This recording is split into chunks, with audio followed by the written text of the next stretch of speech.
School and college முடிச்சு 3 வருஷம் ஆயிடுச்சு. கல்யாணம் முடிஞ்சு பிள்ளையும் பெத்தாச்சு. இப்போ என்ட்ட யாராச்சும் வந்து ஏபிசிடி எத்தனை லெட்டருமான்னு கேட்டால் கூட நான் பேன்னு முழிப்பேன். அந்த அளவுக்கு எல்லாம் மறந்து போச்சு.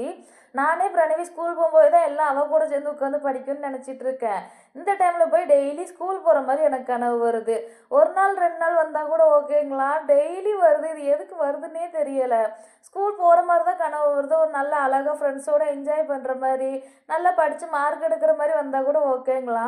டெய்லி புக்கை மறந்துட்டு போகிற மாதிரி, பேனாவை பிச்சை எடுக்கிற மாதிரி, இங்கிலீஷ் பீரியடில் அடி வாங்குற மாதிரி, முக்கியமாக பப்ளிக் எக்ஸாமில் போய் ஒன்றுமே தெரியாமல் வேன் முழிக்கிற மாதிரி, அதுலேயும் ஒவ்வொரு நாள் என்ன எக்ஸாம்னே தெரியாமல் முழிச்சிட்டு இருக்கிற மாதிரிலாம் கனவு வருது. இந்த மாதிரி கனவுலாம் எனக்கு மட்டும்தான் வருதா இல்லை எல்லாத்துக்குமே வருமானு தெரியல.